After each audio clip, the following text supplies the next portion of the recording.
Equity Access, your daily insight of stock market developments and of developments in the Zimbabwean economy. A fantastic evening it is to you. Thank you for joining us as we broadcast live from our Hampton studios in Harare. I'm Eben Mabunda. Let's get started. The Minister for Information and Publicity, Monica Mchango, says the reintroduction of the Zimbabwean dollar is a crucial step toward Zim's economic development. She also urged Zimbabweans to embrace the new currency in a bid to achieve confidence across the board and drive Zimbabwe forward. This is according to post-cabinet briefing held in the capital earlier in the day. Meanwhile, reports indicate that banks are still refusing to allow individuals withdrawals of cash from Nostro FCA accounts. The minister also gave an update on the Lionsden-Kafue railway line, which will connect Zimbabwe and Zambia. Fidelity Life reported an 88% growth in revenue to 25.4 million Zimbabwean dollars in the first 5 months of 2019. This was mainly driven by gross premiums, which contributed 80% to the group's revenue. Notably, 70% of the gross premiums were attributed to the Malawian operations through Vanguard Life Assurance. This is according to a trading update given by the Chief Executive Ruben Jawa during an annual general meeting held in the capital this morning. We engaged the Chief Executive at the sidelines of the event to discuss the operations of the group. Let's have a look. Now, the mix in that 80% is such that 70% of that is now coming from outside the country. Right.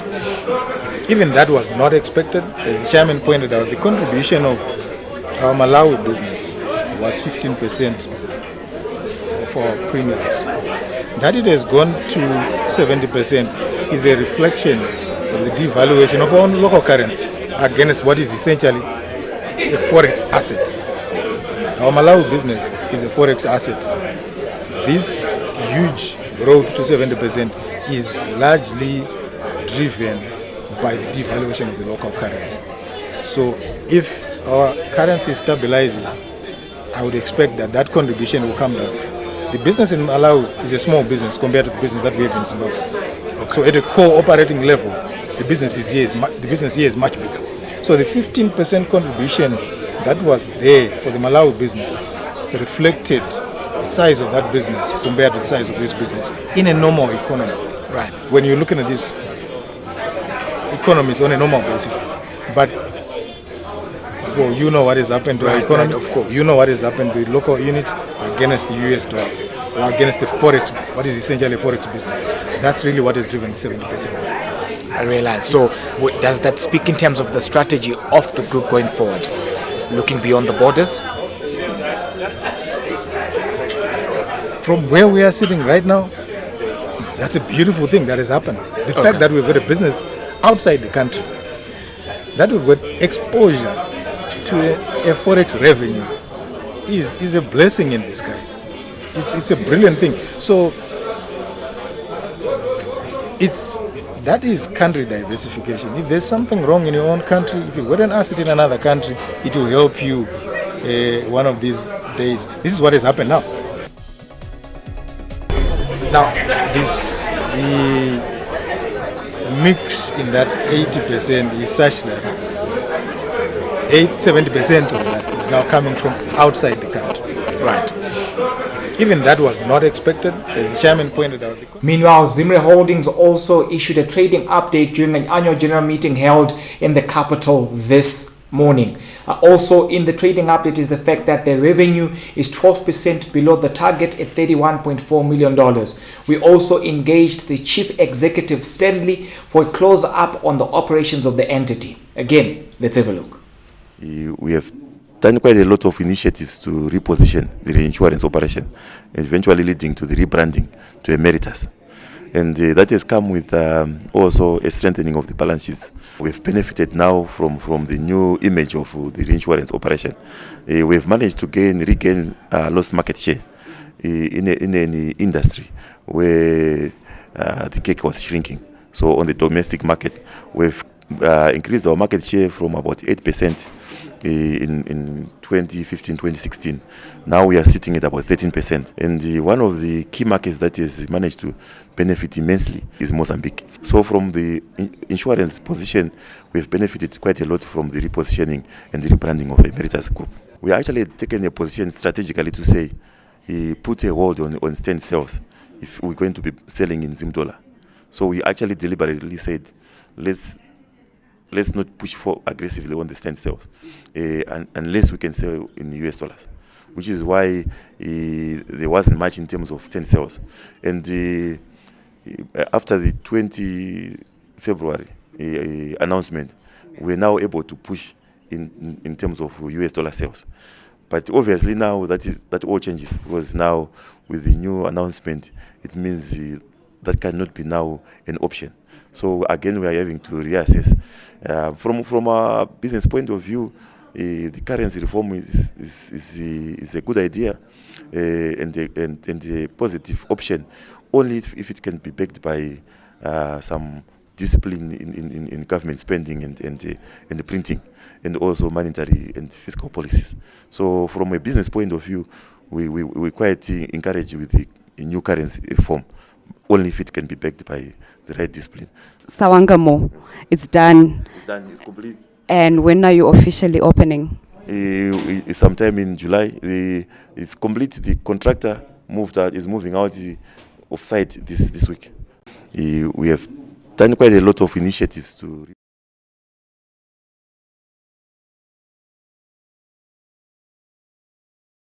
total revenue coming from insurance and the reinsurance business. Profit before tax was 32% above budget at 5.2 million Zimbabwean dollars. As we make progress, Mashonaland Holdings released half-year results for the period ended 31 March 2019. Revenue scaling 15% to 2.7 million Zimbabwean dollars, while operating costs grew 40%, while profit after tax grew 774%. The group, which has 32 properties in Zimbabwe, has several outstanding projects in Belgravia, Westgate, as well as the refurbishment of the Charterhouse into a 5-star hotel through partnership with the Chinese entity Touch Road International. The group is seeking to diversify its business and move into hospitality. As well, the group is looking to adopt a flexible leasing strategy in the metropolitan areas. Chief Executive Gibson sheds more light on the subject. Let's have a look. Fairly well. We have been affected since October last year due to some certain policy pronouncements. Demand remained subdued, but the encouraging thing is with respect to the US dollar, we are on budget and we improved 60% compared to prior year. In terms of RTGS, I think the numbers now, because of the inflationary pressures, they are actually way above last year. So the business remains profitable, the business remains sustainable going into the future. I realize.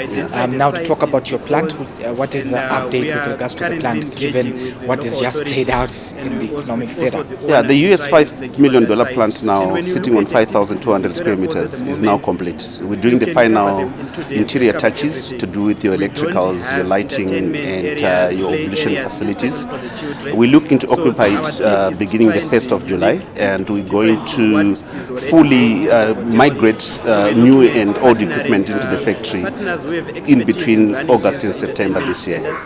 Full production we're going to begin in October. I realize. Yes. Now, what is the strategy given the announcements by the Reserve Bank of Zimbabwe? At the moment, we're going to leverage on a lower production RTGS cost because the US dollar cost structure in terms of our production was the highest in the region. So the RTGS cost of production is going to be lower, and that is going to stimulate our exports competitiveness in the region. Yeah. And what is your prospects with regards to the export business? The prospects are very high. We were in DRC last week.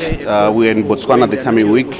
We have always been in Zambia growing the fruit, and the wheel is beginning to turn. It's not easy, but we have been making some penetrative strategy into those territories, and we've got imminent orders that are supposed to be confirmed, sitting on about $1 million. fairly well. And of course, there's an interesting development that we've actually been listening to. Now, of note is, of course, that Victoria Falls project, which, as they said, is a 1.5 hectare water park, which they're looking to engage with government and or actually solidify the deal with through a Dubai partner who they did not mention, but it looks as though there could be a green light where that is concerned. But of interest in the Victoria Falls is we've got several companies that are looking to establish a presence in that territory, particularly Old Mutual, as well as the Ilala Lodge, which is constructing a 5-star hotel. We've seen a lot of interesting developments within that territory, as well as other players, African Sun, Rainbow Tourism, refurbishing their facilities and also increasing capacity where the same specific territory is concerned. Sawanga Mall is complete and it's looking to be opened officially during the course of July. This according also to what has been said by the ZPI as well as ZHL. So it would be interesting to see how things develop in that particular territory of the country. This concludes our evening news bulletin. Up next is a look at the stock markets. Don't go anywhere.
Welcome back, viewers. It's time for Markets Daily and let's have a look at the stock markets. Now, a bloodbath there with all the indices down there. All share index shedding 5.37% to 218 points. ZSE Industrials down 5.35% to 727.56 points, while the minings index is also in the red at 5.41%. ZSE top 10 at negative 6.14%. Influencing the trend is Econet, Delta, Cassava, and Insco, which also shaded value significantly. Now, you look on a week-to-date basis, you can see a sharp turn there following the monetary policy pronouncements, and the all-share index is down 0.01% on a week-to-date basis. ZSE Industrials down 0.50% on a week-to-date basis. ZSE top 10 down negative 1.80%, while the minings index is of course down minus 2.45%.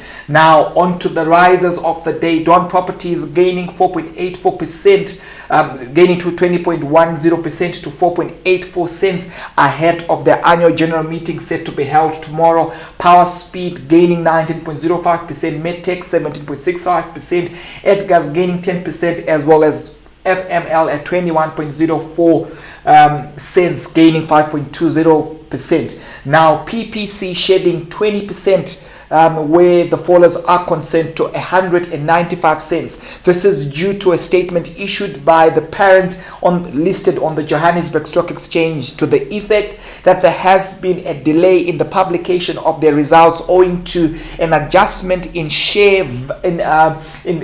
owing to a fair value adjustments where their assets are concerned. This could cost them a good 50 million rand. First Capital also shedding 20% to 6.4 cents. Old Mutual shedding 19.89%. Now this could be because of the 90-day period stated by the central bank.